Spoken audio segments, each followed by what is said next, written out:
This video is going to cover our social emotional wellness features within Building Dreams. The following features in this video will be our check-in and check-out assessments, our home environment assessment, student-thrown, self-thrown, and teacher-thrown flags, and then our SEL resource library and digital workbook. The first feature we'll look at is our check-in and check-out assessments. This is a tool that students are encouraged to use daily and at the arrival of school and at the end of school. This is going to measure how they're feeling for the day, set some daily goals, and rate their stress levels as they come into the building. So as you can see, we're looking at a student's point of view. This is on Patty Cake's page.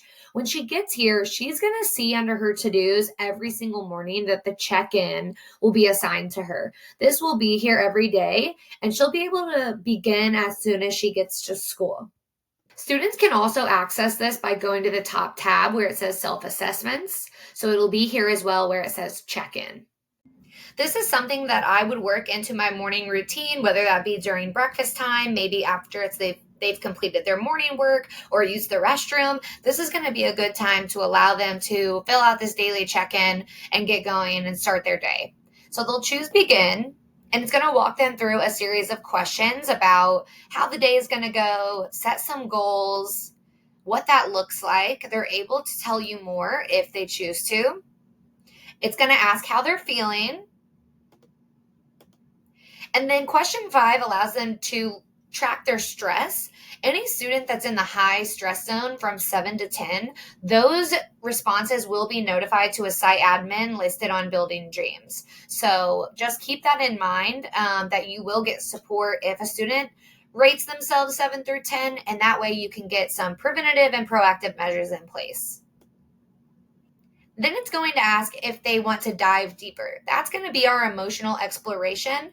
I would personally use this during the day if a student needs a break and to reflect on something. But if they would like to dive deeper into their emotions, they are allowed to hit yes, and it'll take them through just a few other questions to see if there's any underlying feelings that maybe they're actually feeling besides just feeling worried. Then if something happened, they can reflect and get more information on an event, including people who were involved. And then it gives them options of what they can do now. They also have the option to work through it on their own and then let you know if they need support later. This is pretty popular in our older grade levels who want to maybe get their feelings out, but they don't necessarily want to talk to someone about what's going on.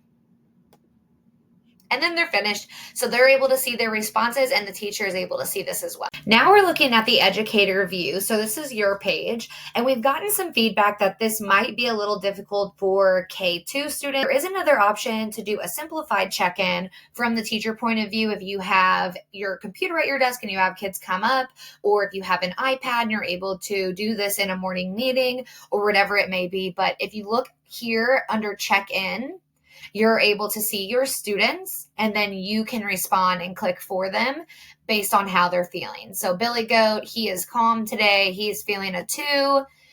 We have Fabrice, who's doing great today. We have Indiana, she's feeling angry, and she's at a 9.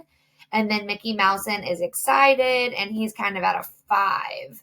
And then you click save, and then those will be recorded on your end as well. Still looking at the teacher point of view, you are able to do the checkout the exact same way. So this is something that you could do maybe when they're packing up and getting their backpacks at closing circle, but you can do this from your end, and they can close out if you want them to with how they're feeling and their level of stress at the end of the day. The next feature we're going to show you are flags, and these can be thrown by students and teachers. So I'm going to show you from the teacher point of view first. And these are going to be concerning responses that you may see and notice in the classroom. When we do throw a flag, these are immediately notified to site admin that are on the platform. And we're currently in the process of leveling these responses for those who do respond. So if your screen looks a little bit different and you need assistance, feel free to email me. But we are in the process of switching some things around. So for example, I'm going to go to Patty Cake, and I'm going to go to actions, student actions, and flag. This is going to give me a bunch of different reasons that I might be throwing a flag. So I'm going to say that Patty Cake is asleep in class, you can leave some notes saying, she's asleep every morning when she comes in. She's super hard to wake up. And then you could submit that. That's going to go to a concerning response queue, and the site admin and support staff who are on those will be able to respond accordingly. So now we're on a student page, and a student can throw a flag for themselves or for another student. So the first thing I'm going to do is go over to my classmates at the top, and I'm going to throw a flag for Faye Breeze. And you can see that the button here is flag. I can select a reason, and I'm going to say that this kid is hurt or will get hurt. I'm going to leave some notes that Faye Breeze is going to fight at recess today, and submit. That's going to notify site admin. The thing about flags is that the students do not see these, and neither do the guardians. So it's a very safe tool for students to use to feel like they can advocate for themselves and for other people. So Indiana is now going to throw a flag for herself. She can go to the reason.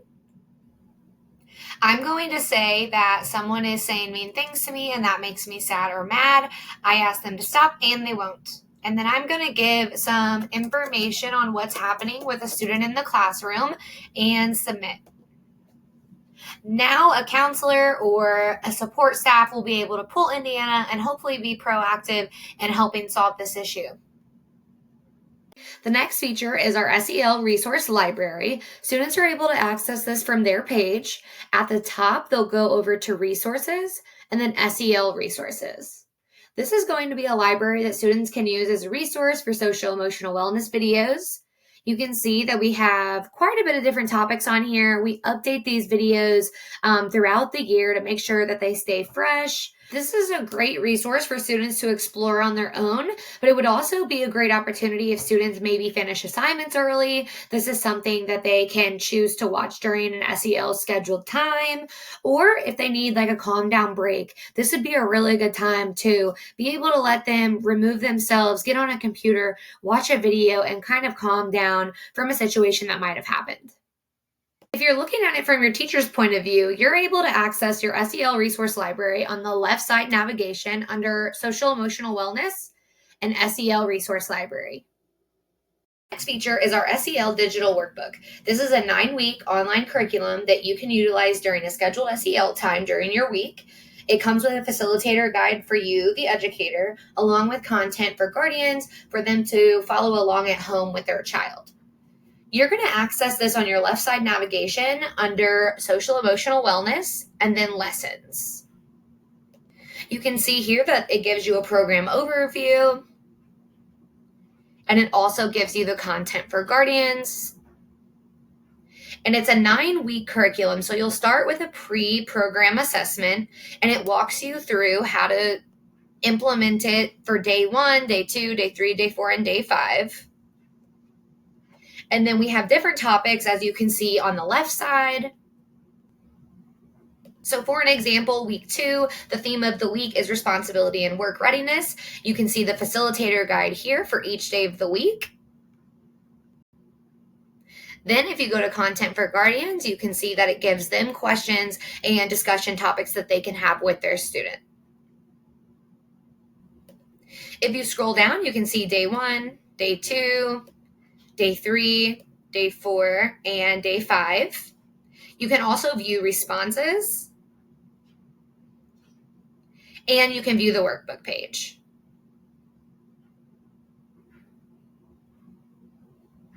Looking at it from the student point of view, on their main page, they'll go to the very top where it says My Workbooks and click on that. This is going to bring them to their SEL digital workbook. They can see the table of contents. They're going to do the pre-program assessment first. And so this is what it's going to look like from their point of view. The last feature we'll cover on this video is our home environment assessment. Students are going to be able to access this at the top under self-assessments and home environment assessment. Now, we have been in the process of making some updates to this, and this is going to be suggested to give to students only twice a year once within the first week of school, and again in the second half of the school year, preferably after winter break. This is also encouraged for any new student that enrolls in the middle of the year. There is going to be a parent letter that goes home with each student, informing the guardians and giving them the opportunity to opt out of this. We are currently working on being able to toggle this feature off and on to only have it available during the scheduled times of assessment. The home environment assessment contains 50 questions based on ACEs, adverse childhood experiences, and there will also be a resource for site admin on best practices when administering this that will be provided this school year. So with that being said, I'm going to go ahead and click begin.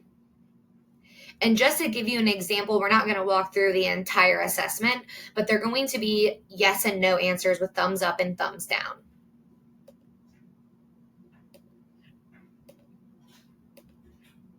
During this assessment, students do have the option of saying, I am not comfortable answering this. The younger students, K2, this would be encouraged to possibly do as a whole group, and the educator could read these off and walk through each question at a time. You're the educator, you know what's best, so incorporate brain breaks, take some breaks, move their bodies around. Again, this is 50 questions, so that does seem like a lot, but this is something where you could maybe do a couple questions a day, pause, come back to it Tuesday, pause again, and until you're finished throughout the week.